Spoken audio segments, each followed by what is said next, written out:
This Wednesday, July 23rd, 2025. Day before Stella's birthday, day after Rob's birthday. Wow, the day before Stella, the 24th. Big deal.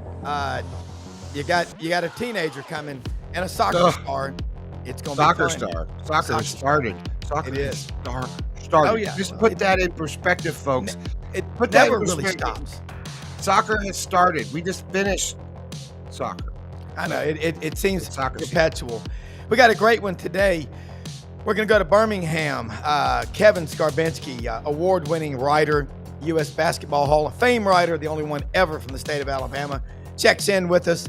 Also, Dudley Dawson up in Fayetteville, hogville.net, and Vince Ferrara, the sports animal up in Knoxville, checking in on Tennessee.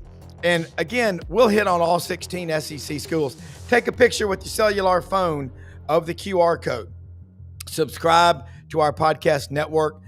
We've got a lot of content, live content, updated content coming out constantly and ever. In an emergency, Brendan gives me the call. We can do a pop-up show if needed. You never know. Yeah, put it out there.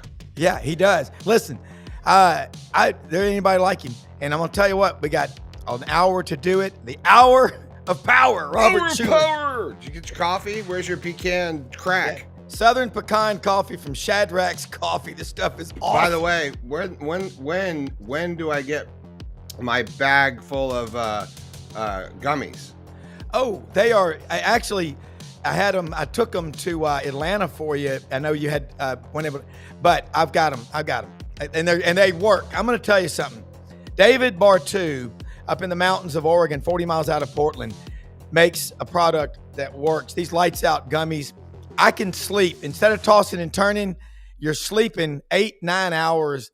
And you're not waking up with a sleep hangover. Absolutely amazing. All right. I can't wait to get mine and report back because sleep is something that escapes me. Yeah. Not this guy though. Yeah. This guy. You know what you don't hear enough of nowadays, Kevin? And thank you so much for joining us. Always appreciate you're part of this team, but even having you on here is still a big deal. Deadlines. I like you because I love you because you go, love you, man. I can't be on here because I got a deadline. That's what real reporters and writers do. That's what I grew up hearing all my life. Yeah. I'm on deadline. Brendan knows. The deadline. And it doesn't matter. He's upstairs. That's the sound. That's why I went to sleep. Was your dad or is your dad a loud typist? Oh, bro. Look at this bad boy. I've been told that. I don't know if you can even see the typewriter. Excuse the drill. I had a little problem this morning.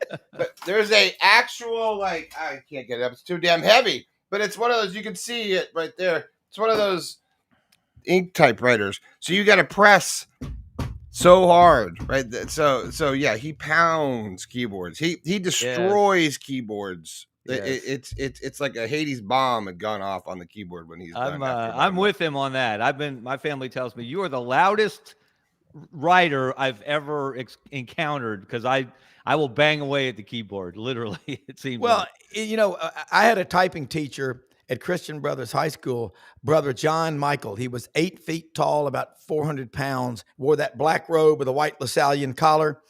He would give you 2 warnings, and then it was lights out. Don't look at the keys, you jackass. The next one was don't look at the keys, you boob. Then he'd grab you by your hair out of the desk, and you'd be typing with your. I learned indent 5 spaces to the right and don't look at the keys. Kevin, you've got a laptop that you're using. You've watched all the SEC Media Days coverage from your command center. By the way, you and Jacques Doucet and Brad Logan might have the best sets of anybody on any podcast in America. But what were your takeaways? Oh, gosh. Well, there was no real news. That's one takeaway. Greg Sankey, it was nice of him to list all the different issues facing college athletics. He didn't really provide any solutions to any of the issues facing collegiate athletics and suggested that we might not know an answer on some of the pressing questions of the day, like is the SEC going to play 8 or 9 conference football games next year? What size is the playoff going to be next year, et cetera, et cetera, et cetera. He didn't really give us any answers on any of that. And the coaches themselves didn't really either. some of the things that jumped out at me was, one, Hugh Freeze, who, and we've talked about this before, seemed like ever since he got the job, he seemed tentative. Mm-hmm. He seemed uncertain. Yeah. He was Hamlet on the sideline. Yeah. And in press conferences. He just couldn't make a decision, or seemed torn by all the decisions he had to make. Should he focus on recruiting? Should he focus on coaching? Should he call the plays? Should he not call the plays? That was last week in Atlanta. That was the most confident, assured, self-assured, in command Hugh Freeze that I'd heard since he's gotten to Auburn. Now, did he get out over his skis in predicting they're going to be in the playoff discussion? Perhaps, but you want your head coach to be confident. It's not like the old days where everybody poor-mouthed their teams and they were all terrible and none of them was going to win a game. And then, all of a sudden it's out, Bear Bryant would do it. Pat Dye did it. But it's a different world now. And I think you want to hear, if you're a fan base, especially if you're a downtrodden fan base, if you're a fan base that hasn't had a winning season since 2020 or hasn't won more than 6 games since 2019, you would like to hear a little bit of confidence and enthusiasm in your head coach's voice, and Auburn certainly heard that last week. Well, and Hugh Freeze, admittedly, the roster that he inherited, it would be hard to have confidence. It's sort of like, how he was, but he was way too much, Debbie Downer, Doug Downer. But I noticed the same thing. He had a lot of confidence.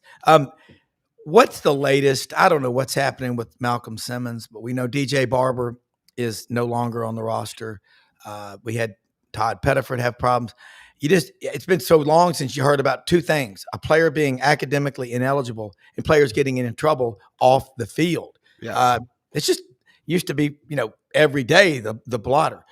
Kevin, what were your thoughts on Kalen DeBoer at media days? He's a pretty easygoing guy. He is. He's almost too soft-spoken. He's such a contrast to Nick Saban. And I will give him credit. He doesn't try to be Nick Saban. He doesn't try to step to that podium and grab it by the throat, figuratively speaking, grab the audience by the throat the way Saban used to on a regular basis. Kalen's just low-key, soft-spoken. He almost comes across as a little shy. That was my impression last summer when I sat down with him for an interview in Tuscaloosa. Just very low-key, very different than Saban.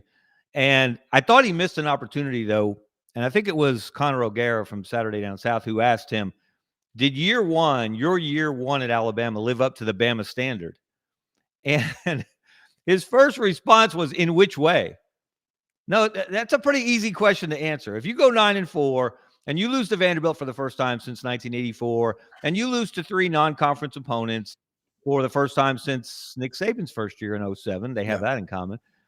You didn't meet the Bama standard. If you don't make the 12-team playoff, you didn't meet the Bama standard.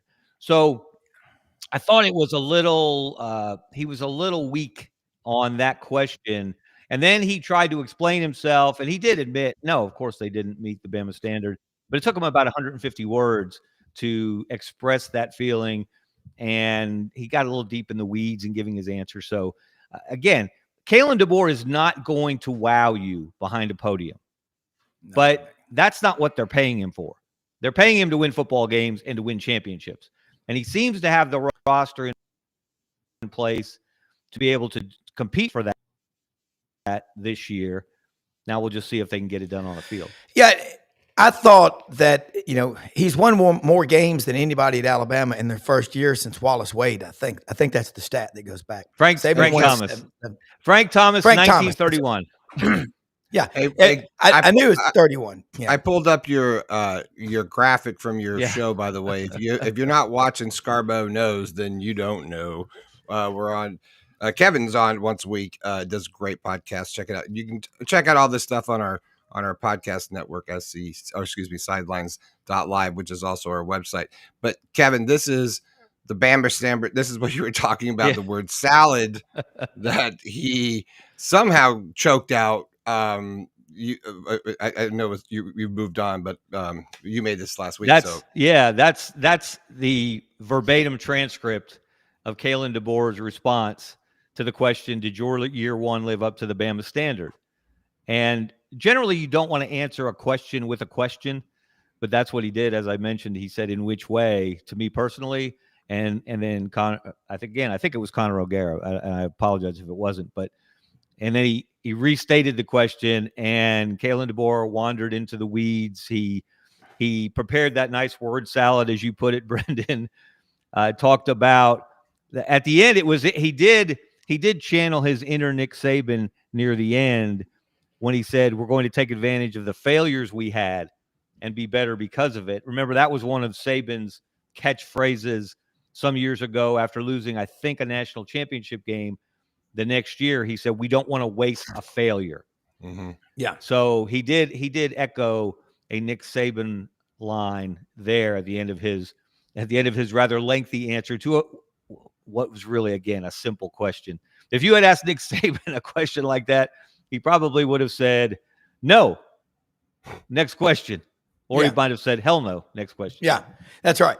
And I tell you what, it was, I thought, refreshing to hear somebody say something other than a scripted, 5 pages of notes. Eli Drinkwitz. I don't really care what people think about me. I've been here 6 years now.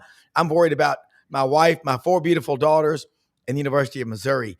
And let it not be lost on the minds of those watching this show. The University of Missouri has put over $250 million of improvements just into that south end of the stadium. They got the Cronkies. They've got some Walton money too, like Arkansas does. They've gotten really serious, and along with the University of Florida, they're one of only 6 universities in America with a law school, a medical school, and a vet school. Your thoughts on Elia Drinkwitz? Sorry. And by the way, their journalism school is pretty good too. 1 or 2 in the country every year. I've heard that. I've heard that. I will make a case for the University of Florida College of Journalism and Communications. Oh, absolutely. Having gone to graduate school there many years ago. Don't tell anyone, but I've actually reached out to see what would I have to do to complete my master's degree. I said I have an unusual request. I located the person in charge of these matters, and I said, I have an unusual request. What do I have to do to complete my master's degree? Here's the unusual part. I was there in 1983-84. So I took all the classes. I did the internship.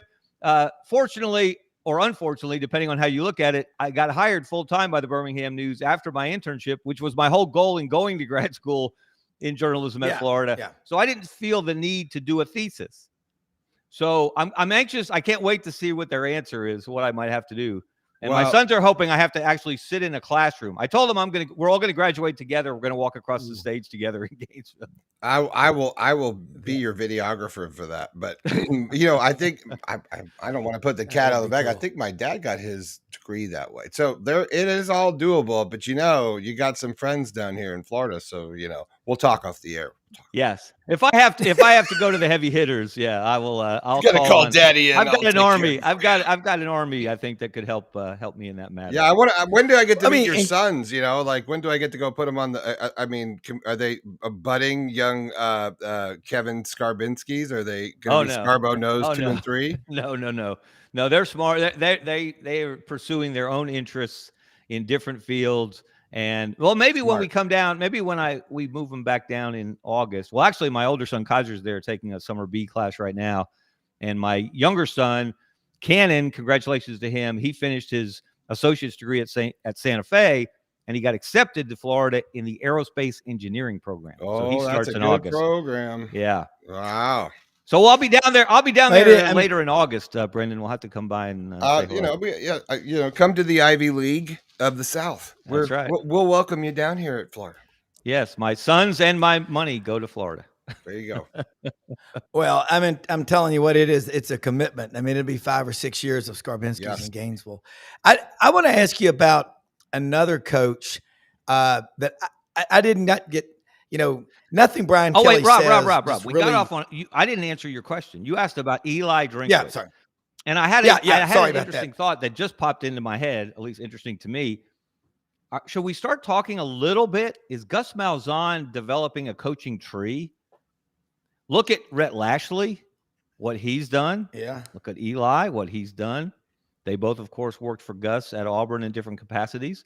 Yeah. Eli, I like Eli because he's different. He's although I don't think Shane Gillis has anything to worry about as a comedian. I know he tried to Eli on what was it, Thursday morning, tried to channel his inner Shane Gillis a little bit. But I think he's at the point, like you mentioned, Rob, he doesn't care. He's going to say what he thinks. I've compared him to a young Steve Spurrier in some ways, in his brash nature, in his willingness to say things that other coaches won't. Although I gotta say, I think I don't know what he was drinking in his coffee cup to suggest what did he say, a 30-team playoff? Yeah, I think he was just a little hyperbole. Yes, I think you're right about that.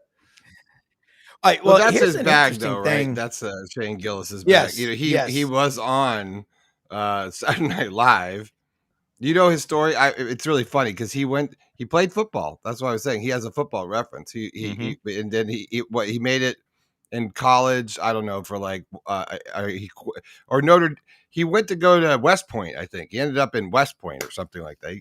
So and then he ended up quitting the first day when they walked into when they do the march in and all that with the new cadets. He's like, I saw my mom, and he's like, she was so proud of me. He's like, I hate this. I'm quitting. So he ends up quitting that. And then he goes to Saturday Night Live, gets on Saturday Night Live, and then says off comment, about, I don't know what it was, but it was a racist comment.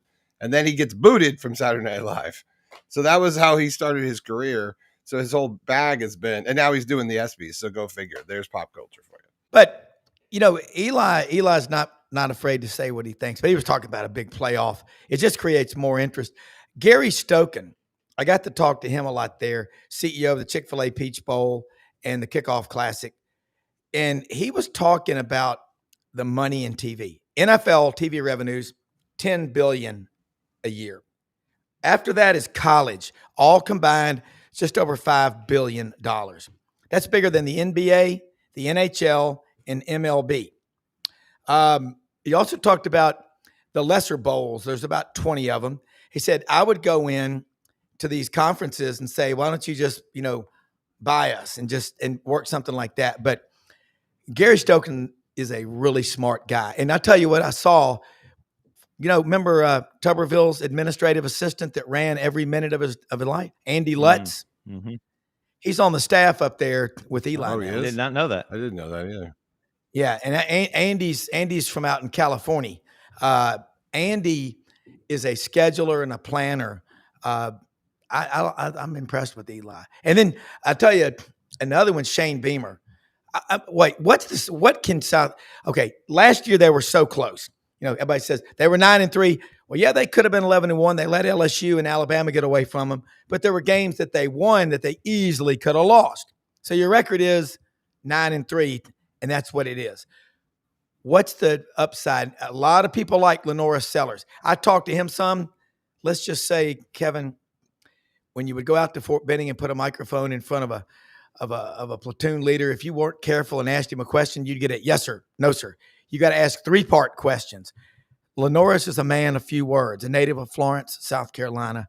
What do you think about the game? Well, they obviously put a huge scare into Alabama last year in Tuscaloosa, and Alabama has to go back to Columbia this year. So that's going to be a fascinating game. And what Lenora Sellers did at Clemson last year, especially late in that game to win the game, he just looks like he's got something different about him. And I think the same thing of DJ Lagway at Florida. He's just different.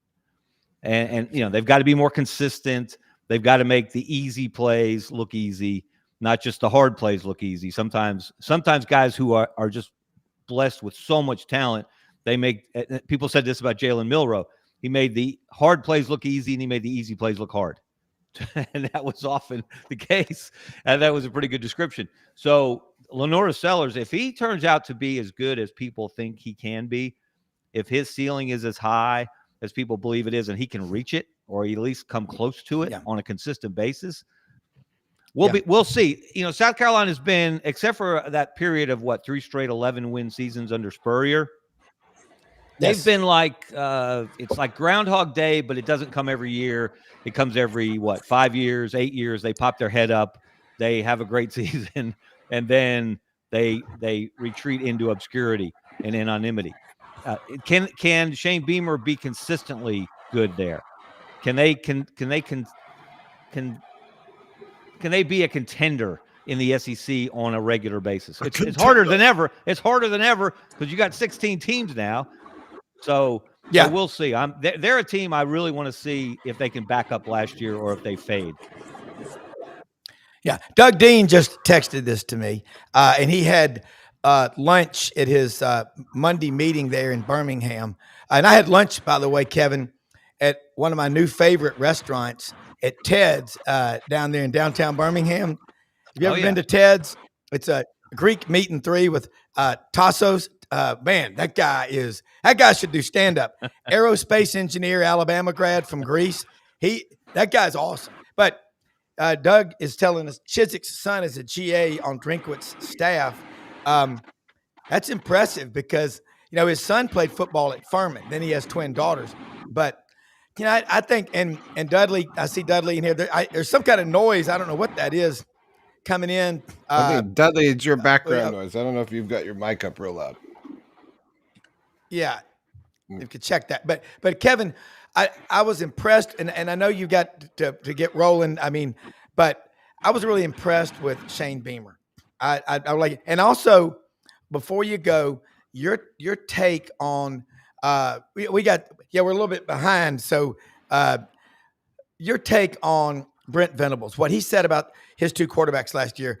Obviously, Jackson Arnold, who was replaced September 21st at halftime of the Tennessee loss in Norman, and also Michael Hawkins, the freshman. I thought he was very empathetic and kind of like, hey, don't punish these guys. And I think that I like Brent Venables. That's all. And I'll echo that. I don't know if he's going to be there for the long term. I don't know how successful he's going to be at Oklahoma. But the way he talked about Jackson Arnold, the way he did not blame Jackson Arnold, the way he almost absolved him of blame was really impressive to me. Just that he showed empathy or sympathy, however you want to look at it, for that young man and what he experienced last year. And it was a team-wide issue. All the wide receiver injuries, the offensive line, et cetera, et cetera, et cetera. Jackson Arnold took a lot of undeserved blame. He was part of the problem. Yeah. He did not play great himself, but there were reasons for it. And I thought Brent Venables showed a lot of class. Coaches talk about class all the time. They don't always know what it means. But Brent Venables exhibited it when he talked about Jackson Arnold, and I became a fan of him. I was already a fan of him as a football coach before that, but that really elevated him in my eyes just as a man.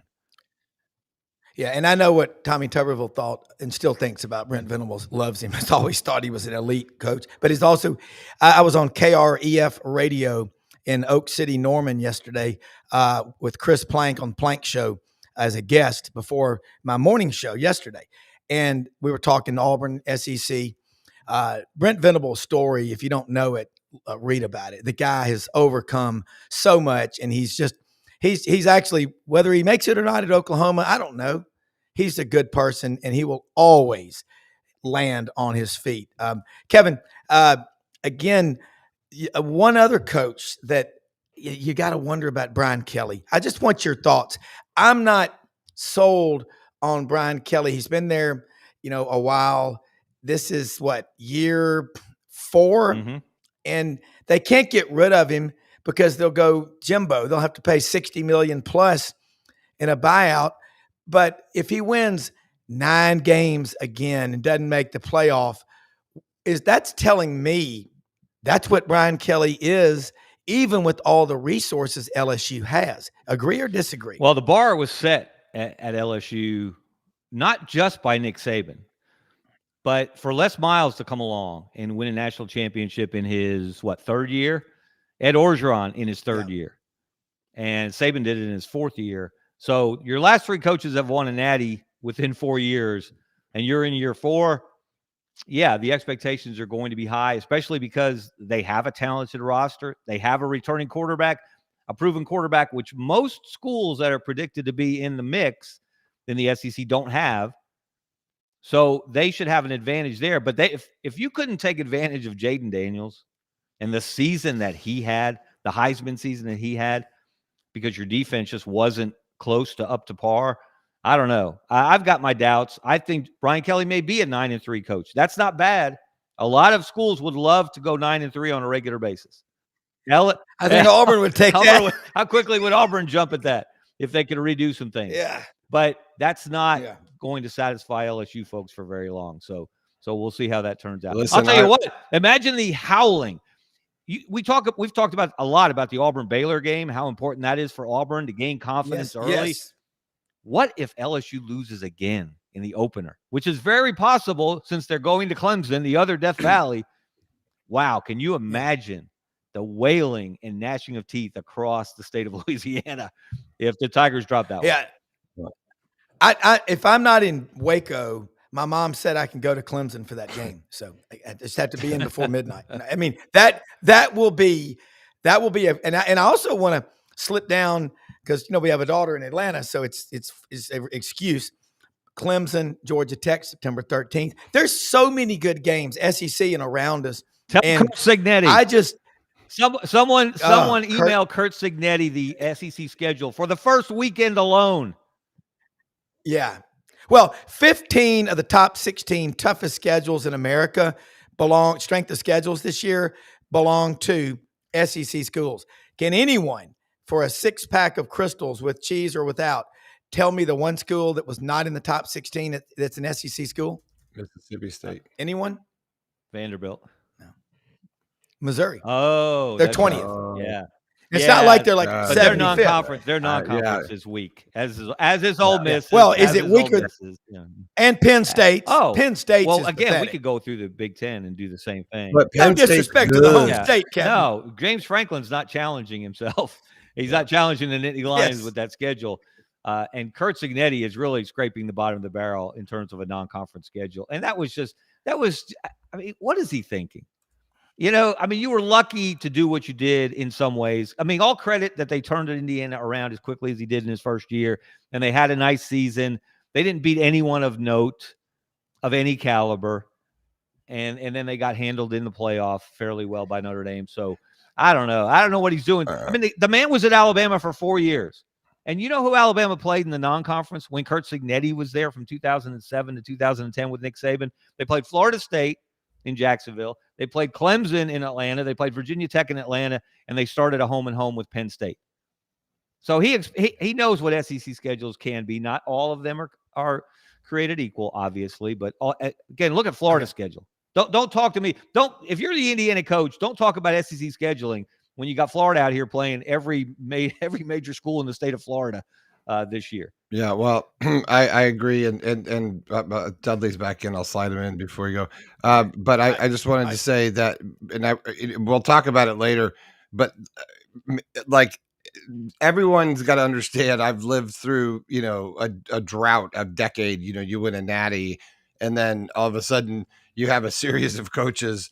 And then you get some bad photoshopping and some bad fishing trips, and you get all sorts of crazy things that go down, much of which launched this entire podcast network that we're starting right now. Had they not changed the guard one night, my dad not flipped on the whole computer and done this. But, Drake or Alabama and DeBoer, all these guys, it's like, be careful, because if you slip too far, it really does affect you. And I said that to Rob at the beginning of, last season. I said, you don't want them to be too complacent. But at the same time, you don't want them to try to emulate somebody that they'll never going to be able to emulate.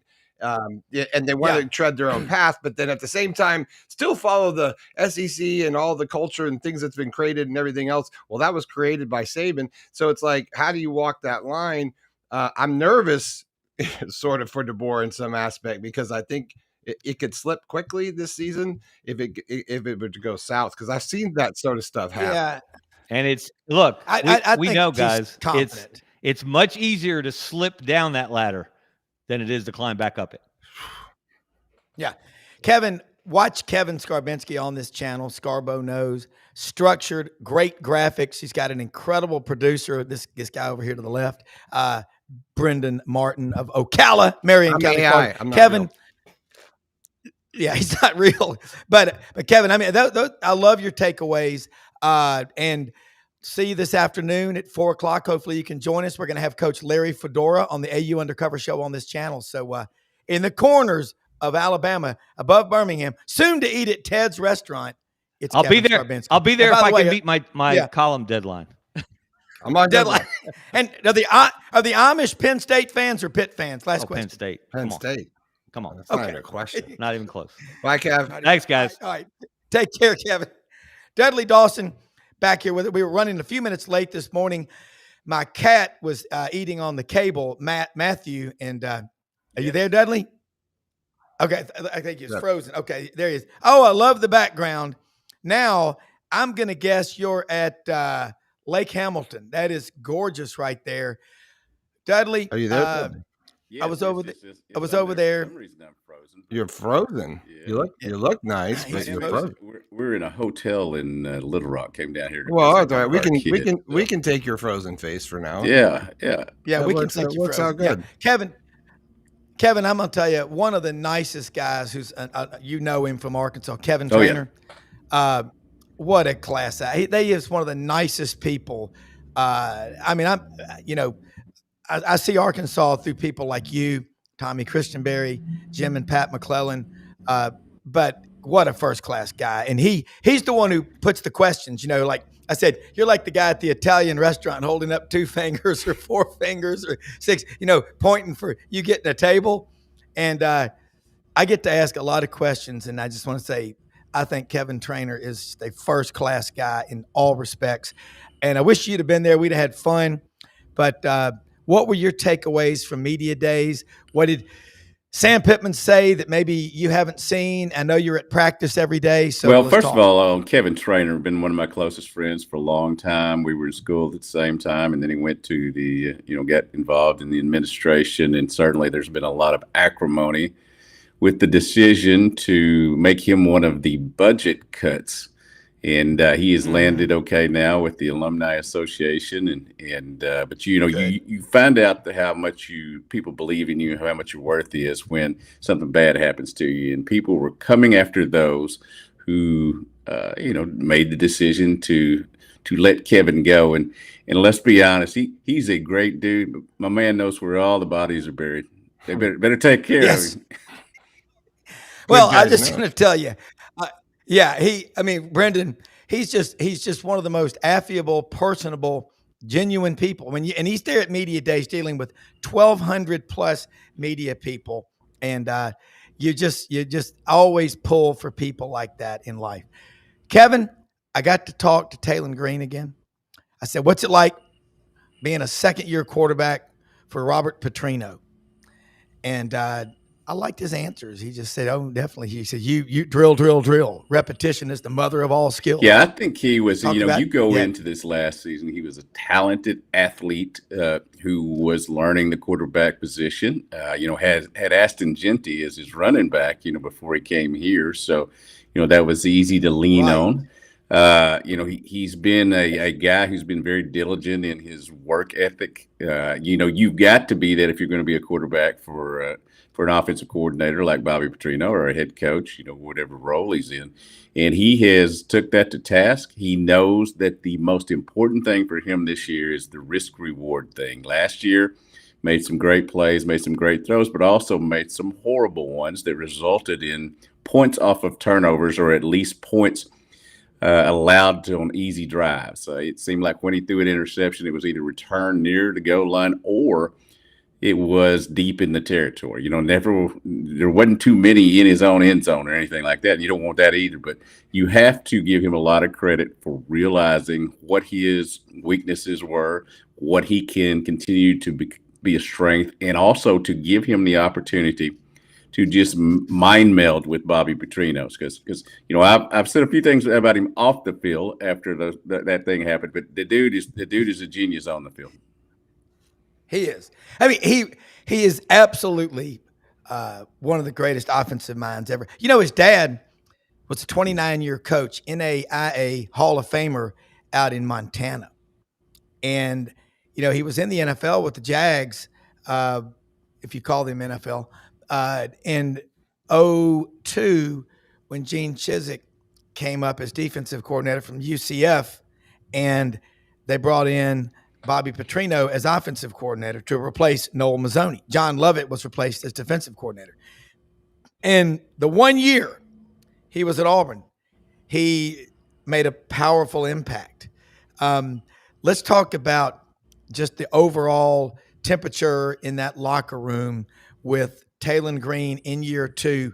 Is he the unquestionably the leader of Arkansas football, other than Sam Pittman? Yeah, and I think Xavier Story, some other guys there, are in the mix as well. But yeah, I want to double back to your first question. You were asking about, Coach Pittman, and I thought he was very honest at the SEC media days. And I like the fact. I mean, I've always been into personal responsibility. I like the fact that he says I'm on the hot sheet because of the job I've done.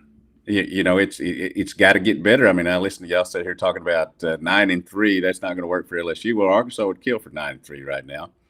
And we'll see how it plays itself out. I have trouble predicting wins and losses these days when you have 40 new people coming in that are freshmen and out of the portal period. And I can always say they've got this guy coming back, this guy coming back. But I don't know about a lot of these other guys. Even if you see them in spring practice, you have to see them up against competition that's not Arkansas, because Arkansas, 7-6 last year, won a bowl game, certainly wasn't the greatest team. So even if they do great against their own teammates, you still have to see it in a game. And you're in the SEC conference, which, as y'all were mentioning about Coach Cignetti, the dude, really? I mean, Google him. He says, his thing was Google me. You'll find out about me. And, him and Rhett Lashley, kind of jumped in as well. Maybe a future coach here at Arkansas, certainly an Arkansas native who has done well at SMU. We'll see down the line if he comes back home, if there is a job opening. But everybody realizes the situation here, and you could tell it's not a thing where he's overwrought or anything like that. Coach Pittman knows exactly what needs to happen. He believes he's got the coaching staff around him to make that happen. And so now we'll see. Whoever did the schedule for him, and y'all talked about the schedule. Whoever did the schedule for him did him no favors. Yeah. Vince Ferrara is trying to get in. He's at his mom's house down in Tampa visiting at Mama Ferrara's, and he will be trying to come in with us. But Dudley, you think about now, defensive line, defensive front seven. You got Travis Williams, Marcus Woodson. You got some good coaches. You got some talent on there. How much talent on that defense has gone up from what they had last year? Because they've been solid, but not spectacular yet. There's my buddy there. There he is. I was about to say, as Vince would, came on here last year, would say, Tennessee, 12 defensive linemen. Everybody can rotate. That was not the case at Arkansas. Yeah. But they did really focus on that in recruiting in the offseason through the portal, high school, and all that. They are much better at that position now. Are they up to elite SEC standards? I'm going to fall back to my same thing I said. I want to see them against somebody other than their teammates. They start off with Alabama A&M, and then Arkansas State and Little Rock, and then here comes Ole Miss, and here comes Notre Dame. So yippee! That's a tough little stretch there. If you come out of that successful and still standing, you're going to have a good year. But man, it's going to be a chore, and better take care of those first two for sure. Yeah. Vince, how are you? Welcome aboard. You're at Mama Ferrara's. Charles Vanelli watching the show right now, Vanelli's Deli. By the way, I just stopped by there yesterday to pick up dinner. It was Monday. Takes me in the back kitchen, makes the fresh spaghetti with the meat sauce, the fresh garlic bread, the ricotta with the fresh cheese. You don't pull out your phone next time and just show it, because I'm tired of your description. I'm hungry every day, and you make me gain weight. Rob. It's so good. And Audrey left for work today, my wife, wearing a Vanelli's Deli t-shirt. But Vince, I got to say, man, I met Joe Tessitore in the lobby at the Hall of Fame. Rich Johnson, Rich from Atlanta, a legendary Feinbaum caller, it's a friend of mine, was there. And Joe came over. I didn't know Joe is like maybe first generation Italian immigrant. He speaks fluent Italian. And I said, Joe, you've just got one of those voices like Brent Musburger. You are looking live at Neyland Stadium in Knoxville, Tennessee, where tonight, Tennessee at 3 and Bama 5. I said, Joe, you can watch a boxing match. a Division III game and make it exciting. Vince Ferrara, you too. You got a sense of urgency, like Dudley was saying, in your voice. Depth charts, the checkerboard, orange and white. How about that Tennessee appearance? I saw you briefly at media days. You were kind of a snatch and grab, but you were there. And I did see Josh Heupel, and he does wear his Hewlett and Dunn Tennessee shirt. We got him last year. And then the company, they quit making it. I don't know what happened to him, but he wears it, and he wears it proudly. How are you? Man, I'm great. I covered a lot. You covered a lot. That was like I timed it. Soliloquy. That was 93 seconds, Rob. That was 93 seconds of live air. Tell Mama Ferrara hello. God, Vince, you are the most patient man in the history of time. Wow. Wow, I think Rob's got to lay off the gummies. All right, go ahead, Vince. Welcome to the world. Well, I appreciate it. Awesome to be on with all you guys. And I can't possibly react to all of that. I don't want to take up too much of the time we have. I can't either. I'm still getting you're good. It's the passion, Rob. It's what we love. So, yeah, cooking is elite as always. And Mama Ferrara going out, above and beyond as always. So I will pass along your regards. So check the social medias. You'll see some of that food at Vince Sports. But media days, yeah, we were in and out. It was just a day trip for us this year. First time our station has not been there on Radio Row the entire week. So we just made it a trip up. So that's why, Rob, when we saw you, it was awesome to see you. It was just, quick chat and then got to get going to do those interviews. And those all went well. We got all Heupel and all three of the players live on our afternoon show, and I was part of that. So it was tiring, but it went great. And I think Atlanta seems to do a little bit better job of media days every time we go there. So no complaints from that standpoint. And love visiting with you and seeing media you haven't seen in a long time. So missed that aspect of it and being able to talk to everyone around the league. So we just had to do it remotely those other 3 days, but awesome to be on with you guys. Really appreciate it. Well, Dudley, you and Vince, I love it when y'all are on here together because there's so much back and forth banter. Before we go back to Dudley, I got to ask you, Vince, the quarterback position. There's an interesting take, and I hate to say it, cousin Mark Ham, Mr. Vol, sent this Kirk Herbstreit talking about Joey Aguilar. Have you seen that?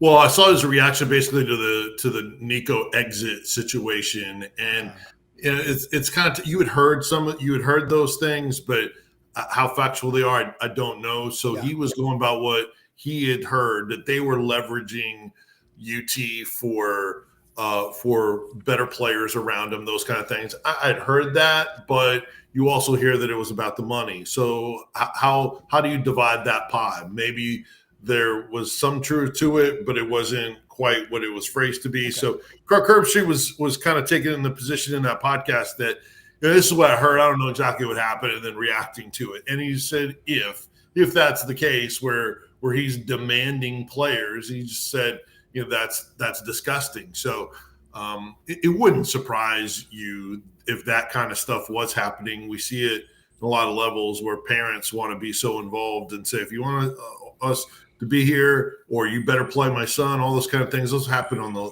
lower levels in high school, all that kind of stuff. So it wouldn't surprise, especially with Nico's dad being in, running that show basically. But I still think money was probably the biggest part of that whole discussion. So we did hear that. Real quick on the Joe Tessitore thing. I've met Joe Tessitore, always efforting to try to get him on the show. Yeah.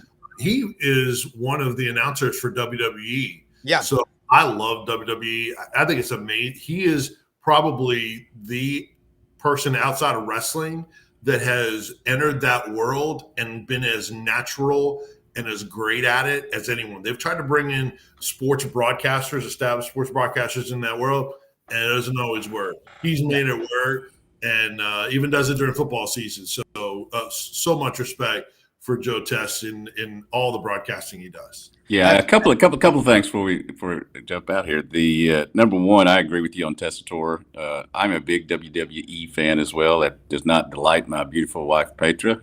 But I tell her it's just like the stories That's that just she so watches. hilarious that you guys are yeah. WWE guys. Like, I just Yeah. want to have a party and have you guys But over. Tessitore just makes it more exciting. Yeah. Michael Cole does a great job and all that. Also on Nico and Madden, I had the opportunity, to be around him for a little while, to be around the situation, and I've said all along. Now these two guys, one's been in school a while, the other just got here. But I've said all along that I blame the adults more than I do the kids or the young men and all that. And I think the more I've continued to hear about this, although he's a great talent, I think it's much better for the University of Arkansas to have KJ Jackson as its backup quarterback this year than Madden. And that's from an overall aspect, team unity, everybody, as Houston Nutt used to say, everybody pulling the rope the same way, that whole thing. I do think those are, those are things that talent is what you got to have the Jimmies and Joes, but you also got to have the Jimmies and Joes want to pull together with the X's and O's. Yeah. And Vince, you're frozen, so I can't see your reaction, but it's certainly not cold here in Memphis. It'll be 123 with the wind chill today. But looking at Tennessee, the predictions, the game, 7, 8 wins. I'm just going to throw this in there, and you gave me these stats. 4 years, Heupel's quarterbacks have had a total of 18 interceptions. If that's a problem for Joey Aguilar out of Concordia, California, App State, UCLA for a semester now at Tennessee, who can fix it better than Josh Heupel? Vince. Vince is frozen. So, Vince, chime back in when you come back in. But Dudley, you think about a quarterback who's turnover prone. Who better to fix it than someone like a Josh Heupel or Robert Petrino? Yeah, both of those guys have obviously had success over the years, and I look forward to watching. I've come on here just about every Wednesday, and it's been one of the biggest topics, not only at SEC Media Days, but on here and any other football chat situations you might be involved in.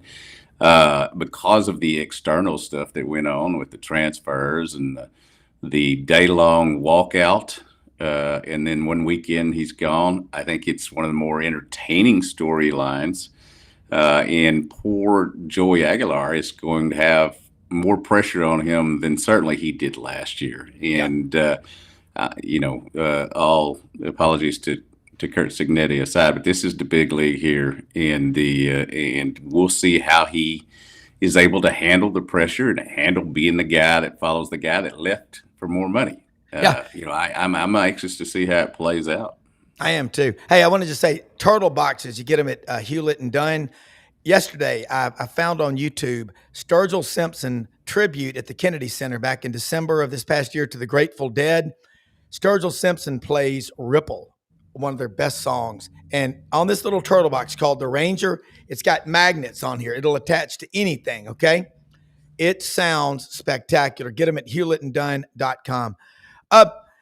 Vince, hopefully will be able to come back with us, but you look around the SEC this year, what are the biggest storylines, Dudley? I love to kind of get into your brain and your IQ, but there's 16 schools. There's a lot of storylines, but what are 2 or 3 that are really jumping out at you conference-wide?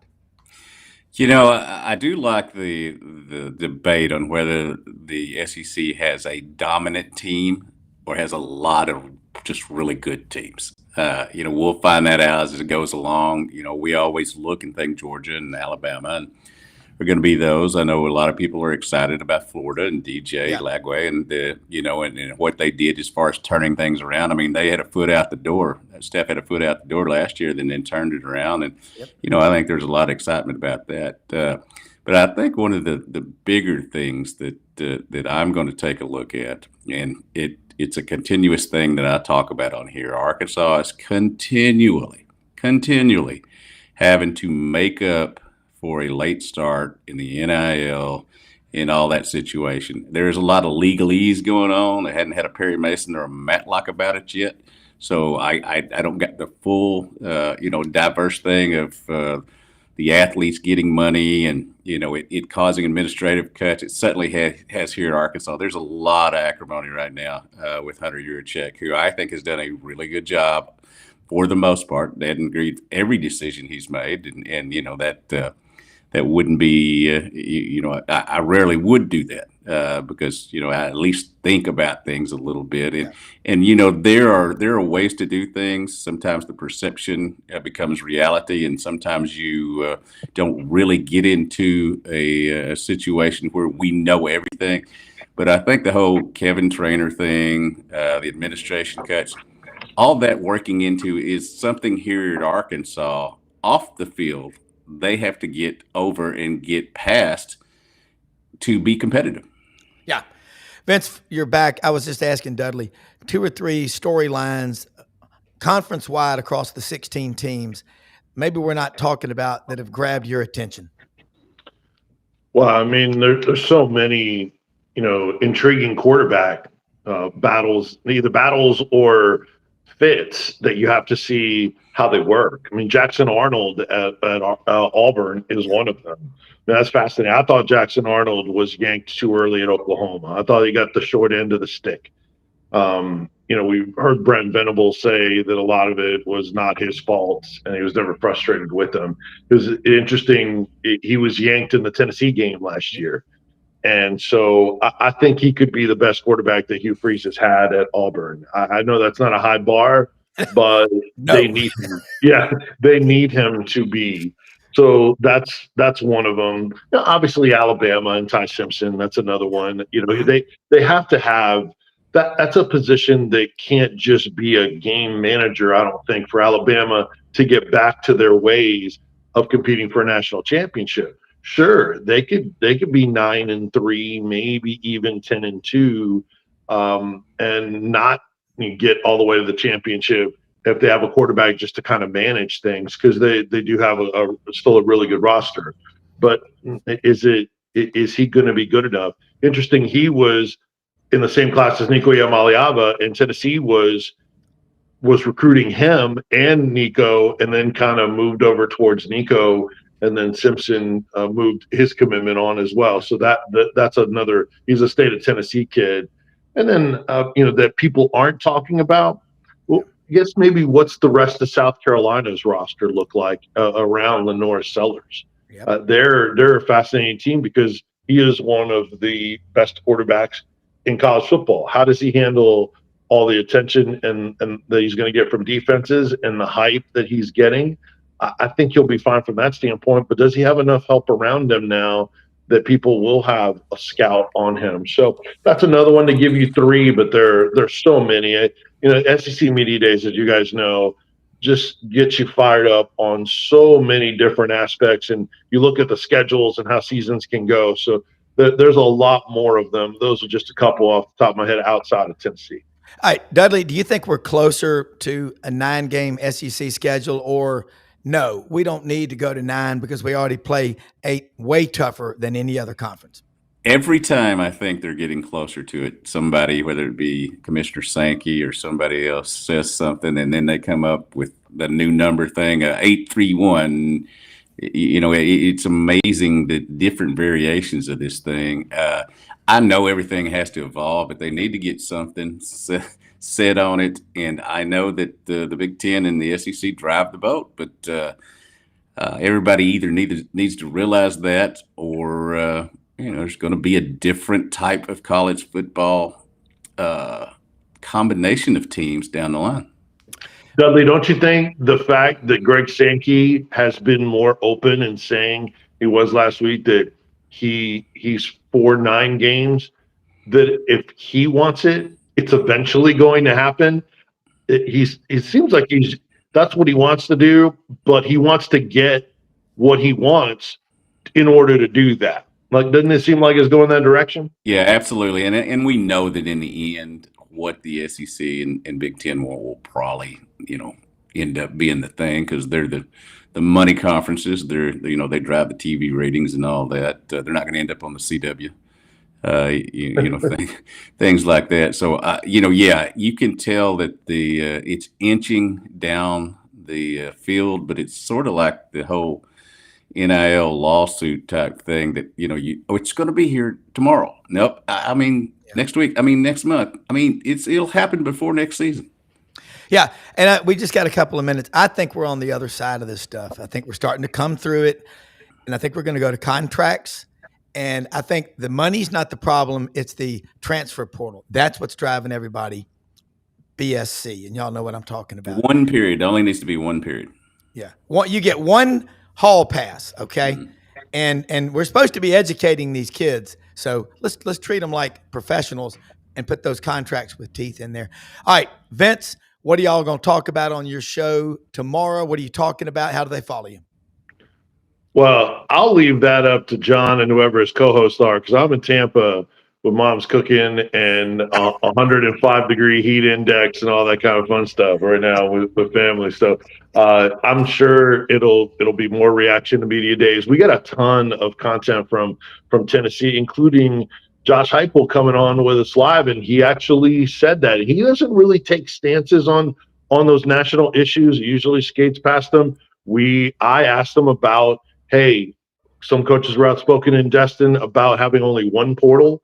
Do you fall in that camp? And he said, yes, absolutely. He thinks that's what's best for the schools and for the kids and for everybody. So, tons of those interviews on our website, 991thesportsanimal.com, on all the socials at Vince Sports. And then obviously there's more sound that we will bring on our show the rest of this week. And even when we get back in, media day on the 29th and for Tennessee. So a bunch more interviews. This is for you. This is for you, Vince. By the way, Vince, this is little for you. Little WWE just went down. It's the original tribal chief. Yeah, it's July 21st. This was Raw. I don't know if you guys know what's going on there. So I just wanted to make you feel at home. Oh, man. WWE for you. So we were watching it here, too. The OTC, Dudley, you're all over it. Yeah, absolutely. That they call it dude Braun Breaker there, but he's a Steiner. He's from the Steiner. Well, I'm sorry I didn't pull up any action, but maybe fast forward for there it is. It's real. It's real. Yes, it's so real. It's so real. Yes. Yes. Come on, do the choker hold. Look at him. He's so into it. Hey, guys, I've got y'all of it. My deer processor's daughter is married to Jerry Lawler, so I get the inside. Oh wow! Oh wow! Yeah, you damn right. Oh wow! Rob goes deep, man. I got to get the best information. And by the way, right before Elvis died, he had scheduled a wrestling match with Jerry Lawler. Now Elvis was a multiple black belt from Kangaroo Karate Studios in Memphis. Just for your information, the king. Wow. He was also as big as the Big Show at that point. Hey. He was a big fella. Hey, look, Dudley Dawson, Hogville.net, executive producer Brendan Martin. Most often we see the face of Christ in the least among us. We live in the greatest country in the history of the world. Every day, think about people you see out on the street and find ways you can help them. That's what life is all about. Watch this show. Watch this channel. We're coming at you at 4 o'clock today, Central, with Coach Larry Fedora. Bye, Vince. Bye, Dudley. Hit my music. Year and a half in, we're still working on how to say goodbye. Goodbye, Vince. Bye, everybody. Dudley. See you next week. Get your turtle box. Okay, be nice to your mother. Okay, Vince, be nice to your mother. Everybody be nice to one another. Thank you. All right, Rob, you take a nap or lay off the coffee or go for a run. Everybody else, chill out. We'll be back at 4 o'clock. Maybe we'll be back like 2 more times today, so we get more of us. So thanks for watching, all 15,000 of you tonight. Yes, 15,000. People are wondering. Hey, you guys only have like 3 or 4 people on YouTube. Listen, folks, we have 14,467 people and counting on Twitter right now. So join us on Twitter. Join the conversation. It's all happening. And this is talking season. Hang on to your hat. All right, John Boy. Good night. See y'all later today. Appreciate it. Thank you all. Blessed more than you know. Thank you. Stay gold.